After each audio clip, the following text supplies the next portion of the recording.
Welcome to the Personal Development Mastery Podcast. I am Agi Keramidas and my mission is to inspire you to rise up, grow, stand out and take action towards the next level of your life. I am interviewing leaders, influencers, entrepreneurs, authors, exceptional people who can and will inspire you to improve your life. Tune in for 2 episodes each week, every Monday and Thursday. In today's show, I am delighted to speak with Arti Joshi, the fearless life coach. Arti, after leaving your 8-year corporate career, you began coaching in 2016. You've always been fascinated by romance, dating, and relationships. And as a result of your own challenges with confidence and dating, you created the Fearless Dating coaching program with which you passionately support people not only meeting extraordinary dates, but most importantly, getting to meet their beautiful selves. Arti, welcome to Personal Development Mastery. I'm excited to be speaking with you, and I think the listener is in for a treat today. Thank you so much, Aggie. I'm really excited to be here and go on this adventure with you here today. I like this. I like the adventure. I like what the phrase we used earlier on, the journey, and this, especially the topic of dating, relationships, and other aspects which we will uncover in these conversations, is something that I haven't done so far in my podcast. So I'm twice as much excited because it's a new direction, a new conversation. Let's start with your story or your journey. So can you give me a key defining moment in your adventure, in your life's journey so far? So I think the key defining moment, where everything really started to drop in terms of this area of romance, relationship, dating being an area of fascination, but also massive struggle for me, was at the end of a significant relationship in my life back in 2014, I believe it was. I'd been with my partner at the time for 4 years, and it was quite a shock breakup. And at the end of that relationship, it was a relationship that I felt so fully committed to. And so to have it end so suddenly, after we had spoken about, potential future together and things like that, I was left so heartbroken and almost sort of in pieces on the floor in terms of like, what did I do wrong? And how did something so beautiful end up falling to pieces like that? And I really had to sort of start to take a look at, okay, well, how did I show up? How did I contribute to the downfall of that relationship? And I felt at that point that it was mainly my fault that the relationship had come to an end. So I went on this real long kind of educational journey of like, what are relationships about? How can you excel at them? What can I do to be better so that I'm never in this position again, right? A bit of naivete there in terms of never being in that position again, but that's what I truly believed. I thought, I've lost out on something so great. What can I do to never be in that position again where something so beautiful comes into my life and I lose it? But through that journey, I learned, well, okay, it wasn't just me. It takes 2 people to contribute to a relationship, co-create that environment together. And so I learned a lot from both perspectives. And one of the sort of overriding things that was coming out for me was that if I wanted to be in a relationship of that caliber or above, again in my life, I would have to willingly put myself out into the world to meet men, to be able to create beautiful connections with them, because I was very fortunate, I was thinking at that point, because that relationship was created out of a friendship. We used to work together literally back to back in terms of where we were positioned in the office. The relationship that I had prior to that was another 4-year relationship where we met at uni. So it was friendships. But in between those point, I never dated. And it was only at the end of that second relationship that I realized just how scared I was of dating. And when I took a look at like, why am I so scared? Well, it was because I was so anxious about the way that I looked, the person that I was. Because from such a young age, I had heard so much feedback about the way that I looked. You're too skinny, or something's wrong with you. Are you anorexic? Does your mother not feed you enough? There's all that constant reinforcement of that basically there's something wrong with you. And so I took on that idea of, oh, well, there must be something wrong with me. And I took that through life with me, and my confidence and my ability to connect with people, especially in the romantic sense, was just sort of depleting. And I just hid away more and more and more. And it felt, I kind of liken it to not being a member of a club. Like everyone else is out there dating and creating relationships, and they just seem to know what to do. But I couldn't figure it out. It just felt so foreign, so alien to me. And I was just like, why do I not have access to this club that everyone else seems to? Why am I failing in this area of my life? And that's when I really had to kind of pull my sleeves up and be like, you've got to do something about this.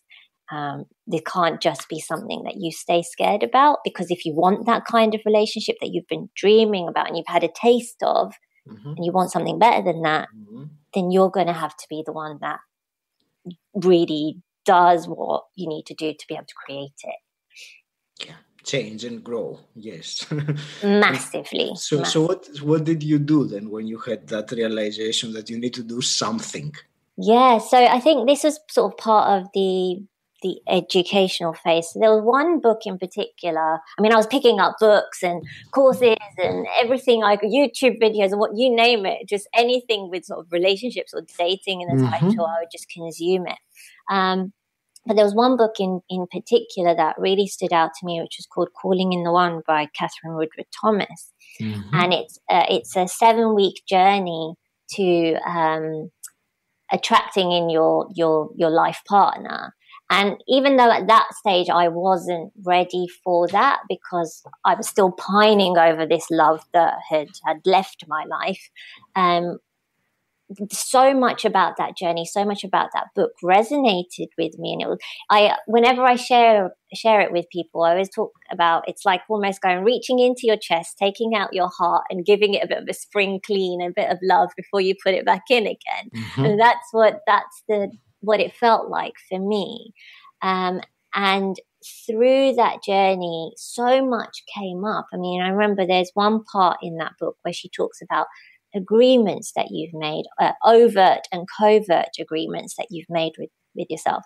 So overt agreements, for example, were agreements that I'd made in my mind with my ex-partner of like, it's him and no one else. Right? And so there was still that attachment to him. I found it very difficult to move away from that because I was so attached to that agreement that I had made in my mind. And then covertly was, that love, this agreement that love wasn't for me. It's for everyone else, but it's not for me. It will always be a temporary thing.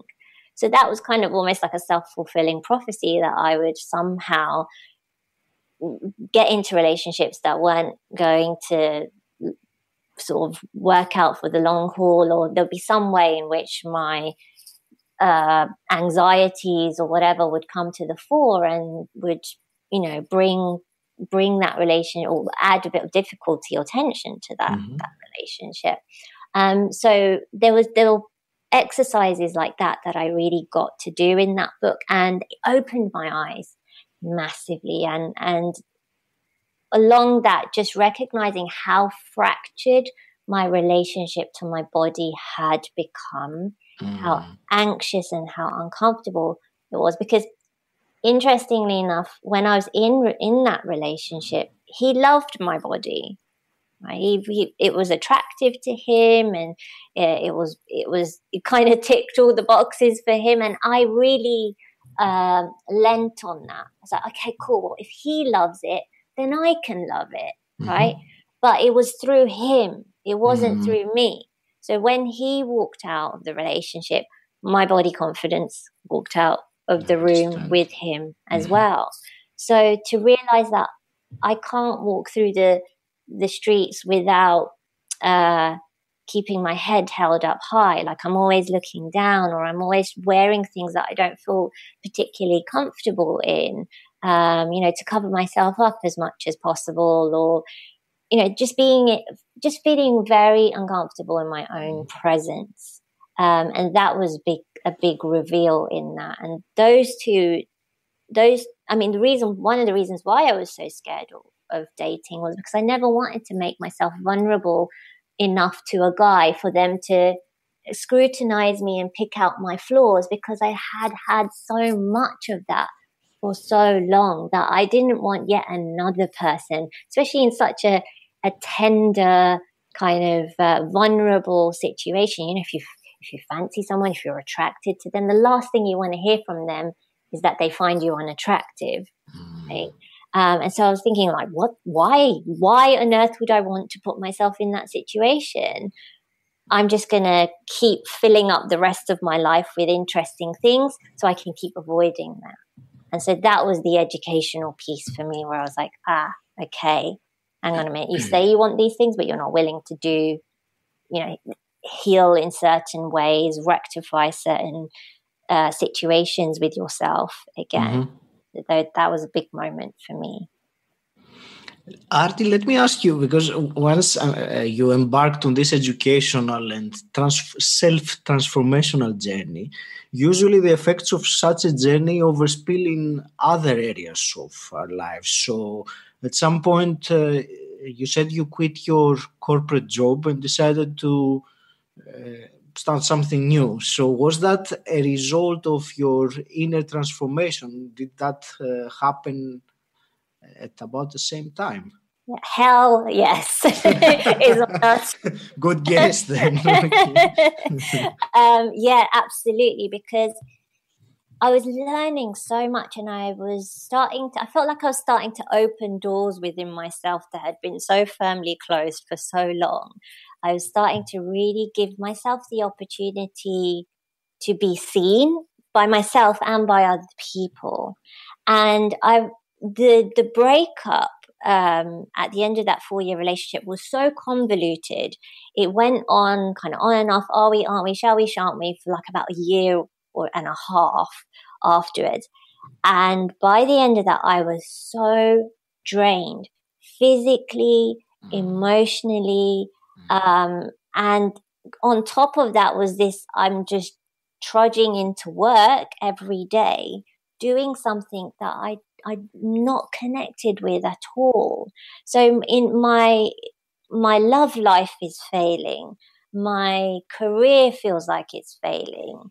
I had just bought my first property at that point, and I moved into it, and I had the fancy car and I had the apartment to myself, but it felt joyless because I was feeling quite depressed in so many other areas of my life that I was like, well, what's the point? I can make this home look as great as I want it to. I can drive around in this fancy car and, have that moment of having a high, but ultimately I'm not happy. I'm not satisfied.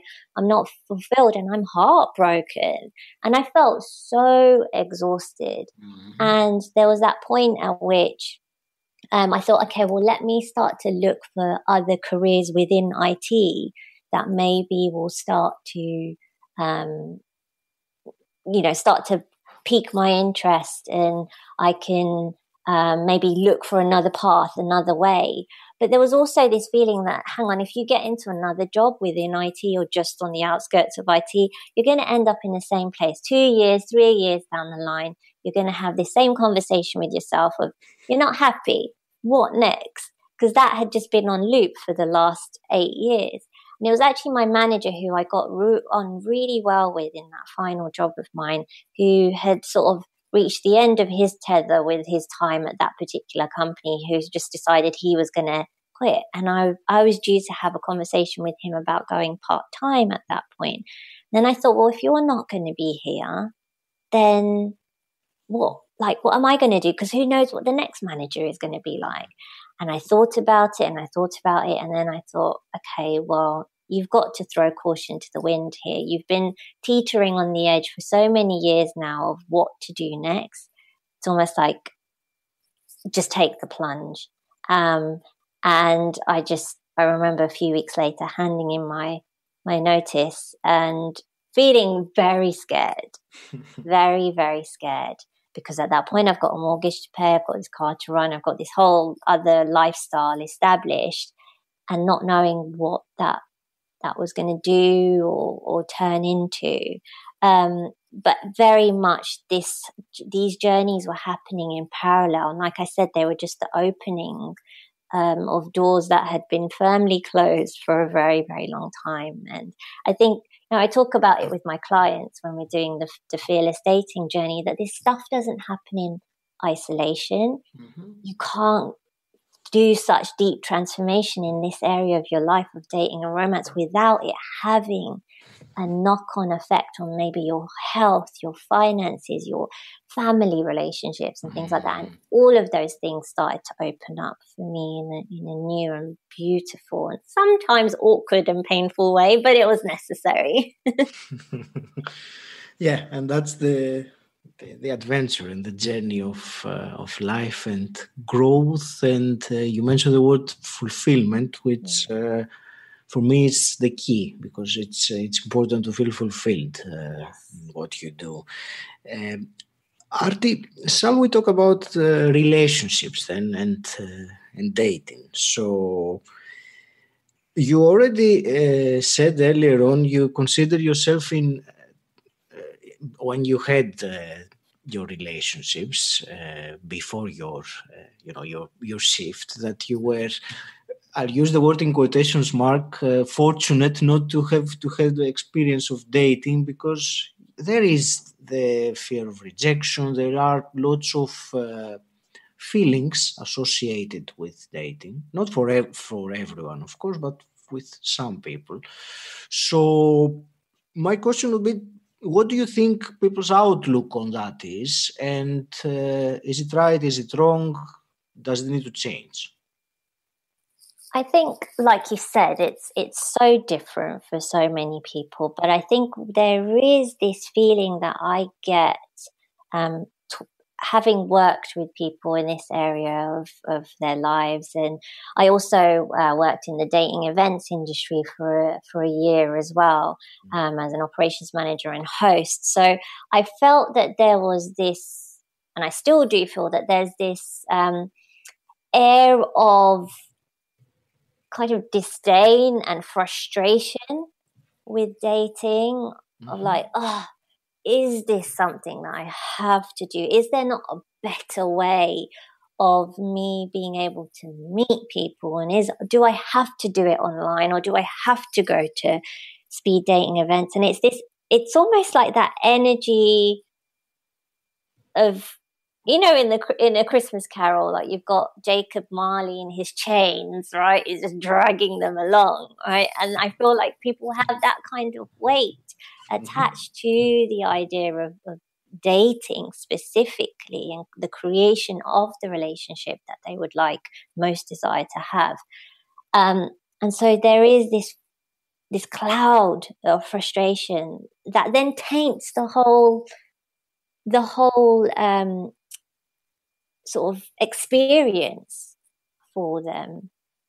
And my thinking is, well, if you want to create this beautiful relationship, which the vast majority of people that I work with are the ones that want to create some kind of longer term committed relationship, whether that takes the form of marriage or cohabiting or having a family, whatever, the content of the relationship is that it's a deeply committed relationship. And so when I ask them, like, what kind of relationship do you want? They say things like, oh, fun and passion, and my partner's my best friend. And there's this beautiful energy around it. when I ask them, okay, so what's dating like for you now? They're like, ugh, and they're like, I hate it, and it's so frustrating. I just want to throw in the towel, and all these things of such a mismatch in energy. Mm-hmm. And so, well, if you're trying to create this beautiful relationship that is fun and passionate and exciting and all of these wonderful things, surely you have to bring that kind of energy from the outset in order for you to better spot those type of people that you'll be able to create that kind of relationship with, but also for them to be able to see you as well. If you're the one that's dragging yourself around thinking, oh God, this is another thing on my to-do list that I have to do and it's frustrating the hell out of me, who's going to see you in that place? And when they do see you, it's going to have that energy of like, oh, okay, well, I don't really like that vibe that person has going on. So I'm going to move on, right? So we have to be really careful about managing this energy that we have right from the outset all the way through. Arti, why do you think that so many people have this negative outlook and vibration towards dating? I think, I mean, it can be very different for each person, but I think the prevalence of online dating now, it's been talked about again with such disdain of like, oh, well, you know, these people online, well, they don't really care. And one thing that I hear a lot is online dating isn't real life. It's not like dating in real life. And that's where I really pull the brakes, because I'm like, hang on a minute. In my mind, online dating is dating in real life, right? The reason why you can get so frustrated with dating online is because you're treating it so differently. In my mind, the showing up online as if it is real life transforms your experience to it completely. It's the equivalent of walking into a room, opening the doors, and in front of you just happens to be all these people milling around and having different conversations, and they all happen to be single and looking for people. Now, if you had the opportunity to walk into that room, would you go in there like, ugh, oh my God, this is crap, and they're not real, and they're this and they're that? Chances are probably not. So why are you doing that when you go online? I remember going to something called a digital dating detox many years ago now, and this girl that was sharing her online dating experiences, she met someone online that she really, really liked, and she thought they were getting on really, really, really well. And then he ghosted her. And she said, I was so upset. I don't know why he decided to disappear. And at points, I felt like taking my own life because he did. And it turns out that she had Asperger's, right? So that response that she had to him ghosting her was a very real and could have had dire consequences for her. And that really reminded me in that moment that it's so important for us to remember that on the other side of that screen, be it your laptop, your phone, there is a real person. And we want to connect with that person. We want to make sure that we're treating them with respect and love and care, whether you're attracted to them or not, and you want to move on to the next person. There is a real person on the other side of that. And if we can bring that energy into these connections, then, like I said earlier, the experience of online dating can be completely transformed. It can then begin to feel like real life. You will then start to seek out the people, the higher caliber of connections. You know, you're probably more likely to spot the people that you actually do want to connect with. So I think in terms of just dating as a whole, I definitely feel that there's just this energy of like online dating has spoiled everything and no one wants to connect in person anymore. So then when we're walking about in our day-to-day lives out there, we're more interested in our phones than we are in connecting with people. And then we're here in London, and I remember a lot of clients used to say, well, London, there's just so many people and they just don't want to connect. But I've lived in London my whole life, and I walk around and I connect with people. I've met people on I think it was London Bridge or Tower Bridge one day, and we had such a great conversation, and I ended up, almost working for this person's charity, right? I've been to a dating event and come out with a business partnership. I'm the person that walks around who really willing to connect with people wherever and whenever I am. And that's really important. And I think people forget that. They forget to do that. Or, oh, I'm weird, or they're weird if they smile at me, right? But we need to remember that everywhere is an opportunity to connect with people. And if we're willing to lean into that and utilize that tool, then man, does our world open up. What you just said, it's also a matter of authenticity, isn't it? Because if I walk or if I run and I see someone else and decide to not even to look at him or at her, that is my decision, my choice. But what I want to do, and I do it, but I suppose other people would not, because of the fear maybe of judgment or of what the other person would say. So I just wave at them, or smile at them or say good morning or something.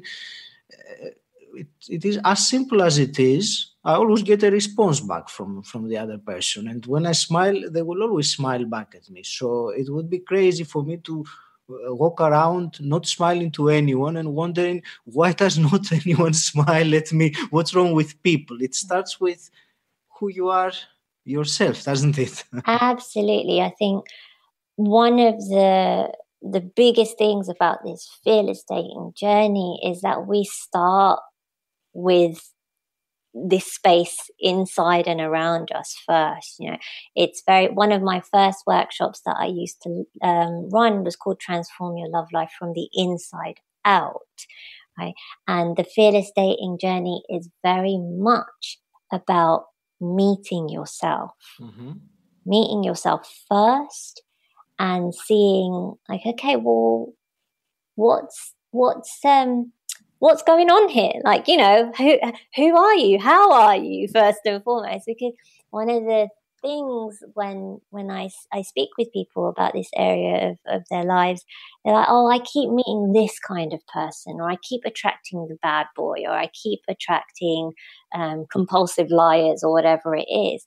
And one of the places that we need to go is that who's the common denominator there? Well, oh, I am. And there's that moment of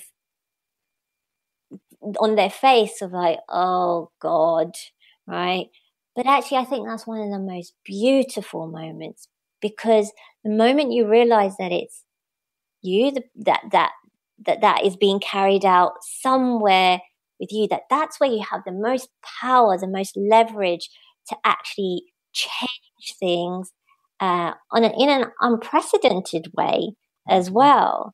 And it's one of the most powerful realizations and insights that we can have. And again, if we're willing to then take that and run with it and say, okay, well, how was I showing up in that particular relationship? Like, what was I doing? How was I carrying myself on a physical level? What was I saying? What words was I saying to this person? What kind of conversations and interactions would we have that perhaps led to that particular outcome to happen again and again and again? Well, then once we're willing to unpick and unpack that a little bit, inside of that pattern is essentially the solution to your question about how do I change things. It's there. It's right there. That's great. Fantastic. Artie, based on what you've mentioned so far, I realize very much the connection between dating and the rest of our life, really. So I want you just to expand on this a little bit more. So, why working on your dating skills? And I want to clarify this also that you say that dating is not just for people that are not in a relationship. So I would love if you share your view on dating within a relationship as well. So let's start with that one, actually. Okay, so I feel like there's sort of, I guess, I'm just thinking of this now, actually, that there's three types of dating. There's the dating yourself, first and foremost, which very much happens within fearless dating. The dating of the exploration of getting to meet new people, whether that's for intimate relationships or friendships or business networking, right? It's just that dating process of just meeting new people. And then there's the dating that happens inside of an established relationship, right? Which is very important. One of the things that we often hear people say is like, oh, well, you know, we've been together for X amount of years. It's not like how it used to be, or there's not that fun or excitement. You know, we love each other deeply, but our relationship has changed, and it's got a different vibe to it, or even some people that say it's quite boring now, right? Then people admit that quite openly, but all in a way that it's accepted. And yeah, that's what happens, you know, over the course of time of being with someone for a really long time. That's what happens. It becomes boring. My perspective is that we never want to stop dating. We never want to stop dating ourselves. We never want to stop dating new people in different contexts. And we never want to stop dating our partner that we've been in a committed relationship for however long. Always having that air of mystery about us, where we get to find out something new about someone. You know, sometimes people think, well, we've been together for so long. We've been living this life for so long. I know what he does. I know what she does. The thing is, what's going on within us, how we approach different experiences in our life. We could feel like we know this person so well, but you could have turned up, say, for example, you could have both turned up at a week's retreat, right, together, and gone on this experience where you were drinking the same green smoothies, going to the same yoga classes, sitting through blah-de-blah meditation or whatever. But your experience of it would be so different to someone else's, because we're bringing into it our past life experience, you know, everything that's happened in our past, how we're feeling in that moment, what our dreams and hopes about the future are. So we're seeing it through such different lenses that just within that 1 week experience holiday, we could learn so much about each other if only we stopped to ask each other, like, how was that for you? And really listened for their response. What was that meditation like? Or what was that green smoothie fasting experience like for you? But what we do is we assume that we know this person because we've been with them for X amount of time. Oh, I know everything that I've got to know about them. Right? We've heard this so many times before, and maybe we've been guilty of saying it ourselves as well, right? I will raise my hand. Right? But one of the things, I think that's why I'm so fascinated by dating, is in front of you, there is this person with dreams, with desires, with fears, that has experienced thousands upon thousands of things. And even if you're not attracted to this person, it doesn't go beyond this first date. How fascinating is it that there's this human being in front of you with these wildly different experiences of life to you? And if only you got curious, you could find out so much about them. And as a result, so much about yourself as well. And so we get to bring that into our established relationships as well, remembering that their experience of life is always so different to ours, even if we are doing the same thing. And therefore, if we just stopped at the end of the day or the end of the week to just ask them, like, how was that for you? And went on a conversation of just doing that alone, you would find out so much about them and be able to create this relationship that had this kind of freshness and newness and this curiosity about them. And it's always like you're going on a date, because you're always meeting this new person within this relationship again. So that's my perspective on established relationships, you know, that we never want to stop dating, because there's so much within this one person alone that you could get to know them for years and years and years on end and be fascinated and surprised by them. That possibility is very real. And so let's explore. I really love your perspective on that. And, you know, what you said, to become curious about them, and rather than assuming, to stop and ask. For me, these are very important takeaways from what you just said for a relationship. It's I think you painted a picture which is very much accurate for people who are in a long-term relationship.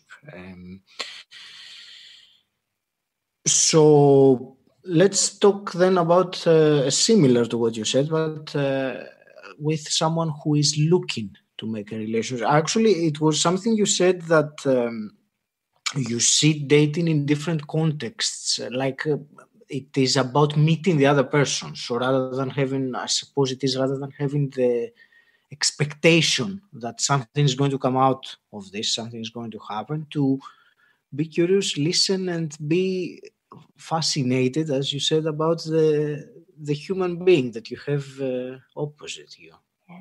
That's a completely, let's say, out of the normal, or I don't like this word, so out of the you know, the mainstream approach. So many people will just go into a conversation or dating, I suppose, with an expectation of an outcome. So what's your thoughts? Yeah.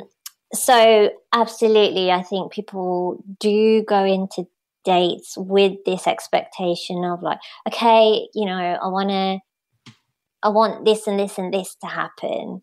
And we've built these assumptions of who we think they are based on the work that we've done in the lead up to that date, whether we've met them at a bar or we've met them online or whatever it is, right? So we just carry these assumptions in. And I think just going into that date and almost surrendering those expectations of, okay, whatever will need to present itself to me will be presented on this date, right? But how about I just get really curious about them, and I get really curious about me, and I don't hold back either. I don't hold back in sharing who I am or what I want to create, and I don't hold back in getting to know them either. And we just see what happens.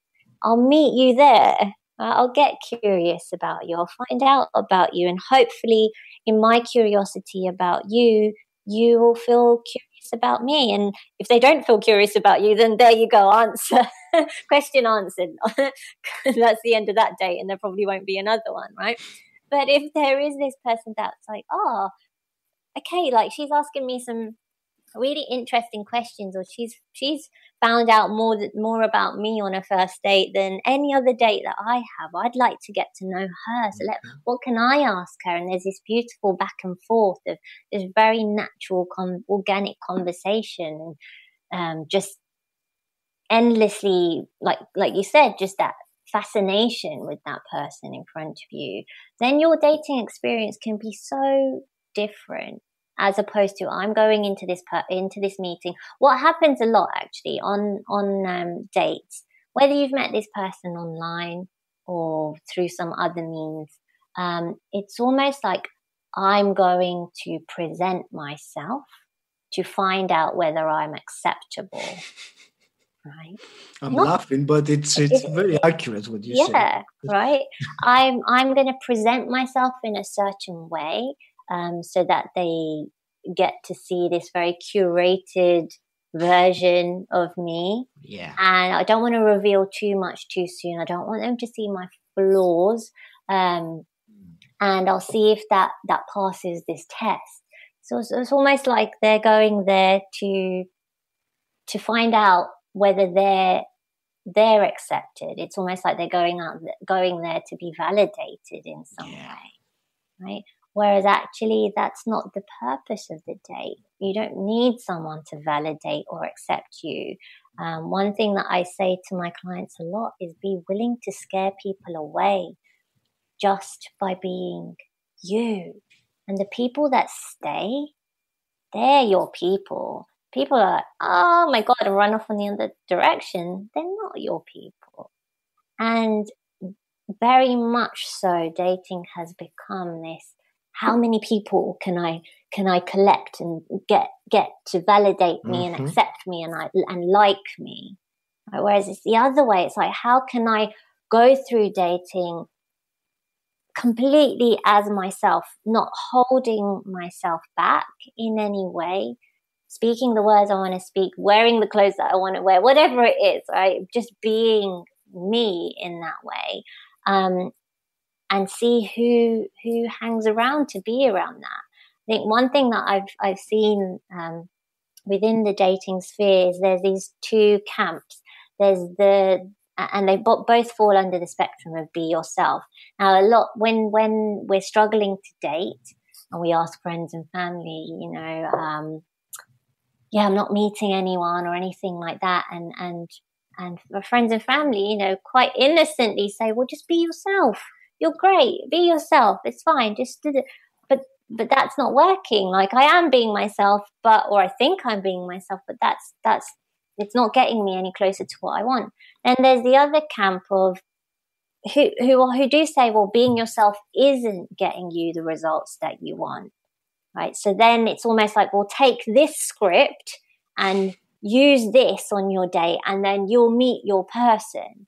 Right. Here's 5 things that you can say to attract the perfect person, which again is a really shaky foundation, because what are you basing that script on? It's not something that's been fully established within you. It might not even be you. You might not even speak that way or carry yourself that way, right?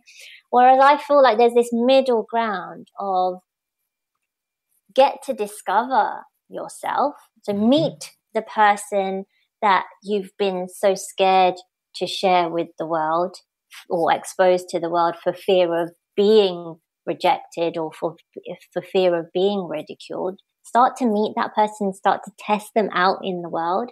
And also there's the person that you do want to be, that you haven't quite established the skill to be yet, or try and play with that.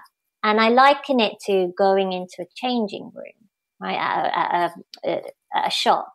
You go into this shop and you start picking. The agreement in that shop is you're allowed to pick up as many clothes as you want and go and try them on, right? So you'll pick up your usual ones, right? The thing that the black t-shirt, right? Okay, I know that works for me. The jeans, okay, that's my usual uniform that I wear, so I'm going to pick that. But then something in the corner of your eye catches you. And it's like bright and it's colorful and it's got loads of patterns, or maybe something that's a bit tighter than it normally would, or baggier than it normally would be. You're like, I'm going to try that on because it just looks fun as well. And you take that into the changing room with you and you try this stuff on. And then you find out that wild thing that you thought would never suit you in a million years. You like it. You enjoy the way that you feel when you're wearing it. You're like, I'm going to bring a bit more of this into my life. And that's what the fearless dating journey is. It's like, okay, who am I really?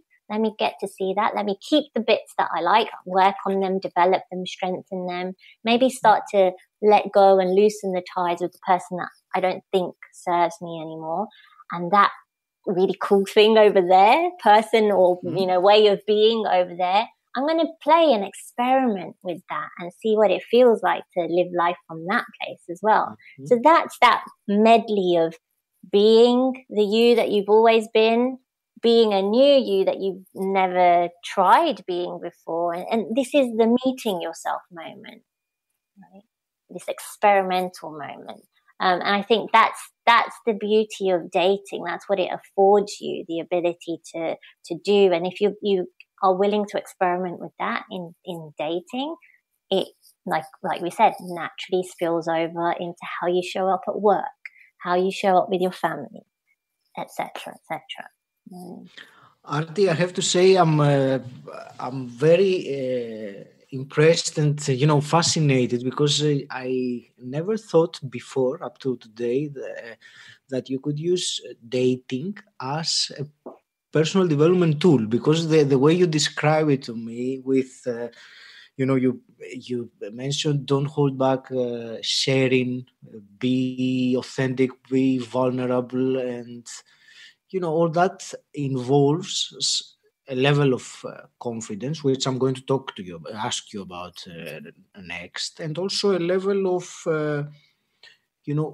disregarding the judgment of others, which I suppose it's one of the biggest fears in holding ourselves back and not standing out and being who we truly are inside. So that's an awesome path to self-exploration and self-growth. So that's really fascinating. Thank you for that. There is one other thing I wanted your thoughts about, and that's something that you are very well aware of, and that is confidence, especially regarding the way our body looks. Because you mentioned about you felt like there was something wrong with you when you were at school, you were too skinny and so on. So what would you say to people who are unhappy, or they have a perception that their body is not what they would like it to be, or what the other people expect their body to be? So if we look at confidence as kind of like a blanket term, first and foremost, it is thrown around like, I want to be more confident, I want to be more confident. And I get that a lot from clients as well. And the first place we go with that is, well, hang on a minute, what does confidence look like to you? Because it can be so massively different. Someone could think, oh, well, confidence to me is being able to walk into a room and be the most captivating, interesting person there. Whereas to another person, that could be obnoxious, right? Like, oh, look how arrogant that person is, or how loud they are, right? So first and foremost, go into that place. What does confidence look like and feel like to you? Get really specific about that term, whatever you would use to describe it. And then that gives you an idea of what skills you need to cultivate, what things you need to begin practicing, how you need to maybe get yourself a bit uncomfortable and start challenging yourself, right? So then when we look at body confidence, again, one of the things that I know, speaking from personal experience, but then also speaking from the perspective of clients as well, is for me, I was like, without fail, for years upon years, my New Year's resolution was put on weight, put on weight, put on weight. And I know for a lot of people it's lose weight, lose weight, lose weight. Yes. But we've not given ourselves anything specific to work with. But we're also kind of telling ourselves that there's something wrong with where we are at that present moment in time. And I was working with a client quite recently where she was really fixated on the losing of weight, so that she can be more flexible, be more agile, and do XYZ adventure in her life. And the thing is, I know countless people that are at a certain weight, but not necessarily healthy at that weight. And so I asked her, well, what are you hoping being at that weight will give you? She said, I want to be more flexible. I want to be more energetic so that I can go on this adventure and I can have the energy to carry all the way through to the end. I said, well, you could lose the weight to get to whatever dress size it is that you want. And you could go on that adventure and not be able to go all the way through and carry on through to the end. Why? Because you've lost the weight in a way that's taken away from your body, that sapped it of its energy, as opposed to if you focus, what you want your body to have energy, you want it to have stamina, you want it to have flexibility. Okay, well, what exercises can you do to practice and develop those skills? Well, there's certain resistance exercises, maybe running, yoga, whatever it is. So if we shifted the energy from being a certain weight, and actually the way that we're going to make the measurement, the metric becomes, okay, by X amount of weeks, I'm able to lift that weight. I'm able to do work with that particular resistance band. I'm able to do that particular yoga pose, right? Then the energy shifts from being obsessed about being this particular weight and actually what we're creating within our body, which is energy and vitality and strength, right? So that she then can go on that adventure and absolutely nail it. Right? And it's a much healthier way to focus on what our bodies can do, what they are capable of, what we're able to build within the structure of support that we're able to create for it, as opposed to just being fixated on this number. So then going back to your question about confidence, well, body confidence then becomes, I want to feel more energetic. I want to feel more flexible. I want to be more vibrant, as opposed to I just want to look this way, which is, again, sometimes, like for me, right? I'm skinny. I've always been that way. I'm probably going to always be that way because that is the composition of my body, right? And for years it was something that I held against myself because I didn't live up to some societal norm, and other people were always putting that on me. And so I wouldn't wear certain things. I wouldn't exercise. I wouldn't go to the beach. I wanted to swim, but I wouldn't swim because I'd never want to be in a swimming costume or bathing suit around other people. So I missed out on all these life experiences. I wouldn't adventure or do sports or anything like that because I didn't want anyone to see me or think I'm too weak or too fragile or anything like that.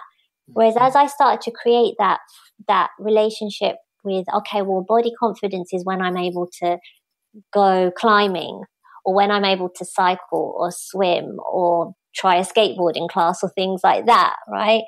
Then it was like, oh, okay. As I started to do those things, I started to feel more confident, and my attention shifted away from the way that my body looked and more on how it felt and celebrating the things that it could do. Like I was able to do 700 squats in one day when I had never done more than 5 squats in my whole life, I think, right? And then it becomes this fantastic adventure of what can my body do? What can my body do now? And now, right? It's really exciting to come from that perspective. So I think get under the label of what does body confidence feel like to you. Mm-hmm. And then we have something more tangible to work with. I get it. That's fantastic. Thank you so much, Arti. Let me ask you some quick fire questions as well. So, okay. what does personal development mean to you?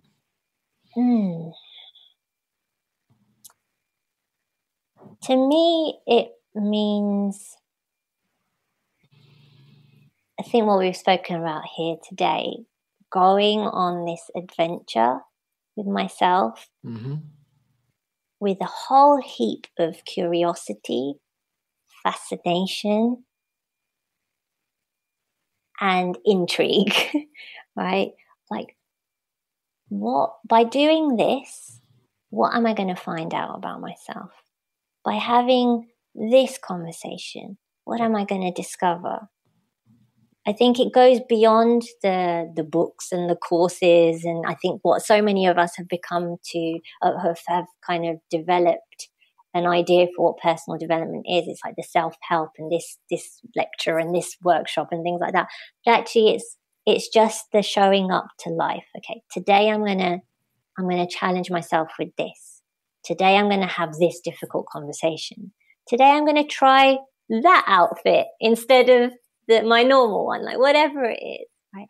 And just getting curious about what comes up inside of that is personal development, is discovery, really. And I think there's nothing more exciting than getting to meet yourself each and every day in each and every moment. Fantastic. I love it. Showing up to life. That's amazing. Arti, if you could go back in time and meet your 18-year-old self, what's the one piece of advice you would give her? Wow. Oh, gosh, so much. 18. That was kind of an emergent phase for me in my life. So I think I would say to her, keep going and be creative, I think I would say to her. There's one thing that kind of waxed and waned for me over the years, but has been so fundamental to who I am as a person, is to just be creative, especially in a more artistic sense of music, dance, things like that. And I think I let that go at many phases in my life. So what I would say to her is keep creative, keep creating.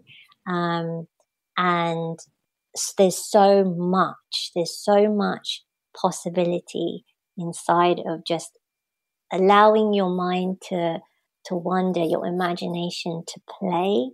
And you'll create so many wonderful things as a result of just that alone. So keep creating, for sure. Fantastic. If you had a magic wand and you could wave it and change something in the world as it is today, what would you change? I think it would be for all of us to be more understanding, to be less reactive and more responsive to each other. I think just that alone, that moment of pause between someone saying something and us having a response to it, and just taking a moment to maybe think, well, where has this person come from? Like, what journey have they been on that may have led them to say something like that or believe something like that? What would happen if we just opened those kind of conversations between ourselves and created the space to understand and be understood? What happens to people in that place? We have that. So I think that's what I'd wave my magic wand for. Very good one. Yes, I would love to. I would agree 100%. Arti, do you want to share with us one of your big breakthroughs over the last year or so? Oh, okay. Yeah, a big one, I think, actually for me came during this period of lockdown, when here in the UK, when we did go into lockdown, those first 2 weeks, I went into that phase of like, what's going on, and almost had that period of just completely slowing down and feeling a little bit sort of depressed. And I use that word in a slightly different way to maybe what it's used, but commonly. But I did have this moment of like, what am I going to do? Like, I've built this whole career around dating. Are people going to want to even date in this time? And I just had to take my foot off the accelerator almost and just sink into this space of this new world that we had just entered into.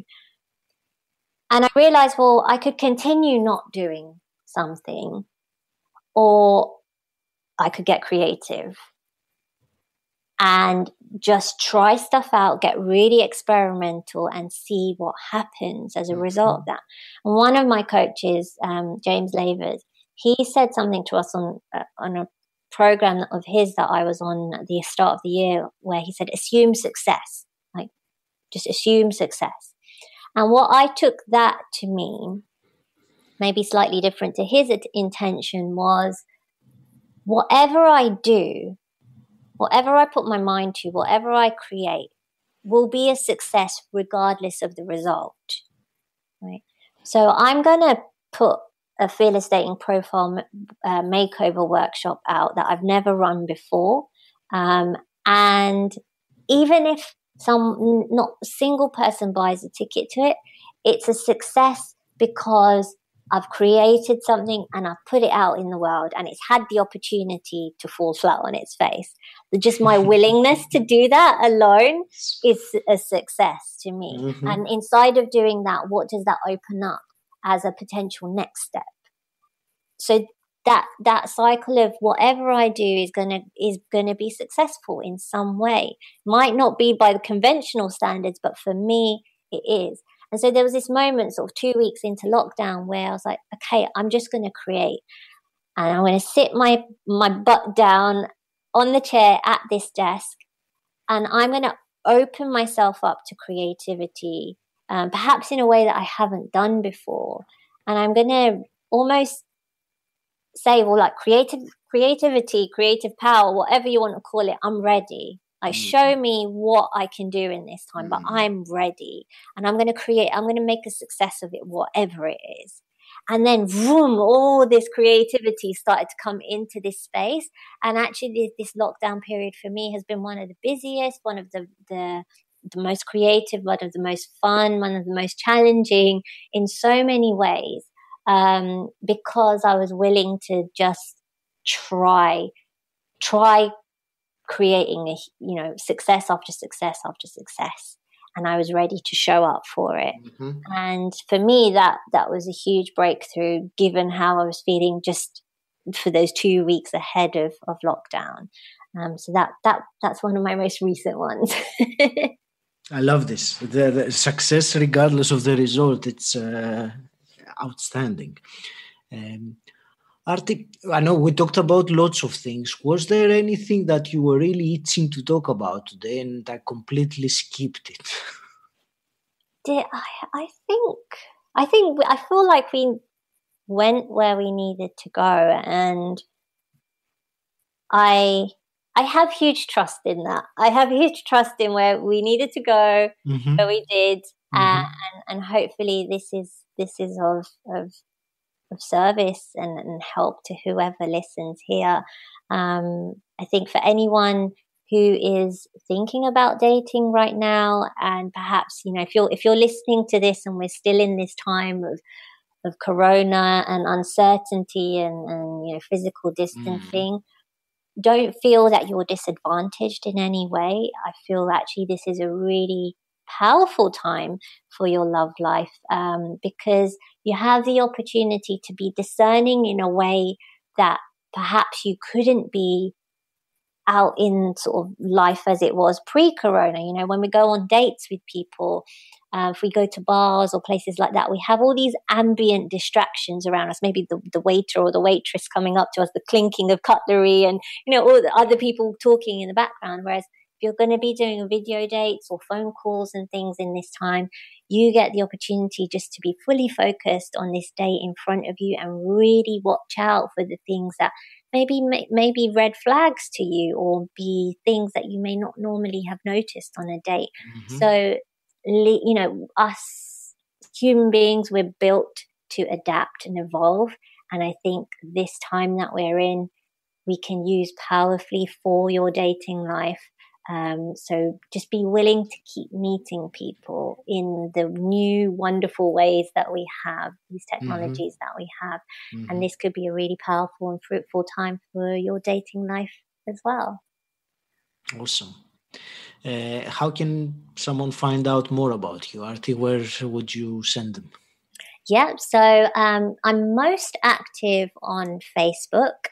So if you just type in Arti Joshi, the Fearless Life Coach, you'll find me there. My profile has a lot of episodes, like video episodes, where I'm sharing things about fearless life, about fearless dating. But you can also visit my website to find out more about fearless dating as well. That's iamarty.co.uk. And I also have the Fearless Dating podcast, which has been on a brief break, but is going to be kicking off again in the next few weeks. So you can also Good. see. You're on a roll now with podcasting. You picked up momentum with this already. Exactly. That's fantastic. Arti, I want to thank you very much. This has been a fascinating conversation. I really enjoyed it, and I'm sure that the listener will get lots of value out of it, regardless of whether they are in a relationship or they're looking for a relationship. So I want to thank you very much for this. I want to wish you all the very best. Any parting words? Thank you first and foremost for this opportunity to speak with you and your listeners. I always love, I thrive on connection and conversation. So it's always wonderful to have the opportunity to speak about things that I think are so important to us all, things that we all crave as well. I think, love and connection, a meaningful life. And it's wonderful that you're creating the opportunity for people to explore that for themselves. So thank you so much for letting me be a part of this. Thank you. All right. Thank you, Arti. Thank you. Thank you for listening. Please take a moment to subscribe and review Personal Development Mastery on Apple Podcasts, and also share this podcast with someone who you think will benefit from it. If you want to gain access to exclusive content while supporting this podcast, then become my patron. The link is in the show notes, or you can type bit.ly/pdmpad. If you want to know more about what I do and how I can help you, or if you have any questions, join my Facebook group Personal Development Mastery. Again, the link is in the show notes, or you can simply type bit.ly/pdmgroup.